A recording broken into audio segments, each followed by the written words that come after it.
Woo! All right, here we go. Aswand, Cruickshank, your one and only Move Swiftly speaker, checking in for a daily Move Swiftly thought, giving you a perspective on teamwork that you will not get anywhere else. So I'll say above average, good / good day, not a great one. Went for 8 miles, cut it at 7. Actually, I do actually believe I did have another mile-ish in me, but it's been about 12 hours since my last meal. And it might be a little too much information here, but had coffee this morning before we started the run, and it all kind of flushed out of me before. And kind of started feeling it in my stomach. And I've learned, you know, given what I've had to live through, again, I'm learning to make the business decision. Now, a year ago, I might have gutted that thing out for another 5 miles there, but, you know, the one that has actually had to go to the hospital because of dehydration, I'm learning in my training, listen, cut your losses during the time that you have now, and then live to play again tomorrow so you don't permanently damage something. This is a lifelong activity, and that's actually what I've been learning as I've been developing in the sport of running, that it's not football. You know, football, it's about, you know, giving it all you got that for that game and that moment and just blast, you know, whatever it takes to get that win. With running, it's a lot more of a strategic mindset when it comes to your body and taking care of your legs, because it's such a pounding that you take it every single day. It's not a matter of, you know, you go hard for 4 seconds or 6 seconds and then you get a rest. No, it's a constant hour of movement every single day. So I'm learning as I go, you know. This is, as I'm talking to you, this is about over 2 years now of me training and busting my ass, trying to figure out a way to become a marathoner in my way, in my time. And I'm learning that it's more about the strategic way in which you approach training, how much rest you're giving your body, how much what running's actually doing for you.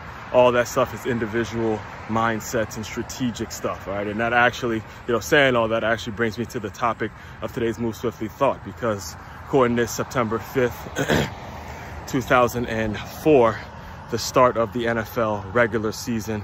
It's a Thursday night game where the Baltimore Ravens are traveling to Kansas City to take on the reigning Super Bowl champs, Kansas City Chiefs. And, you know, for the years, I'm 35 years old, guys, and I've been watching the NFL since I can remember.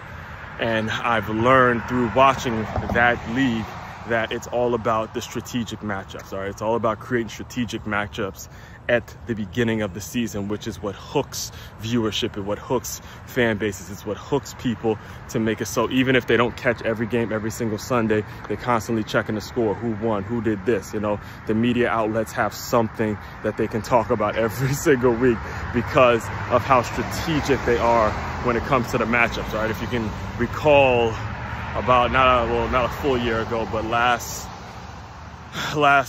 football season, it's around January time, when the biggest game of the year probably was when the Chiefs went to the Baltimore Ravens to take on the #1 seeded Baltimore Ravens, who had the MVP who eventually became the MVP, Lamar Jackson, taking on a year ago's MVP. So you had MVP versus MVP.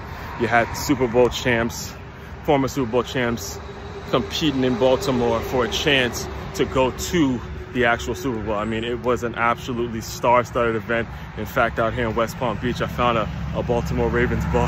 Matter of fact, now that I'm thinking about it, I might go ahead and grab some from them tonight, actually. Yeah, I'll do that tonight, actually. Now that I'm thinking about it, I'll go check in with my old squad. Why not?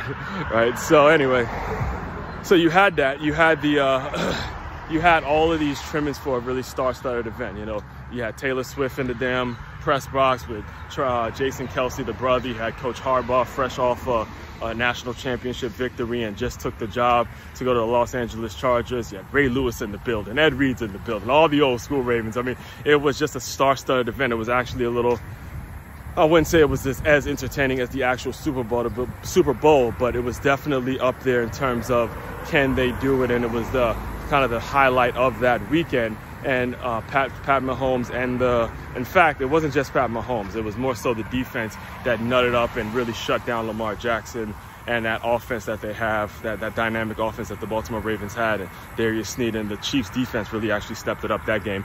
But all in all, it was a great game. And it was one of those games where, as Ravens fans, I'm sure I'm not a diehard Ravens fan. I'm from Maryland, but I'm more of a Redskins fan or Commanders fan.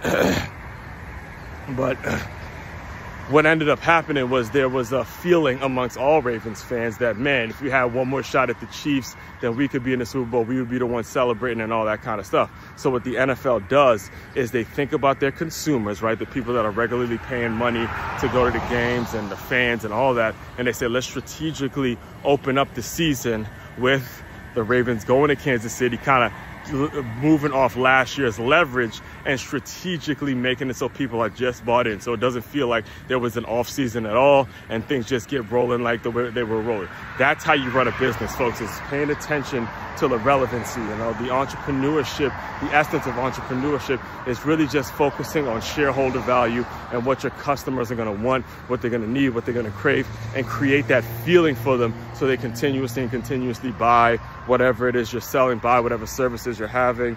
I believe the game's actually going to be on Peacock, so if you don't have a Peacock subscription, okay, good, you got to go ahead and get that. You got to be on MC. All NBC, all those things are going into account when you're talking about strategic partnerships. And the reason I'm bringing all this up to you, just like I was bringing up my decisions to maybe cut mileage here and live to run another morning, all that kind of stuff, is because when you're implementing these things in your business, that's what's going to lead to the longevity, all right? And that's what you got to be focused on. Don't be focused so much on making sure you're registered and your tax IDs and your logos and all that other kind of stuff.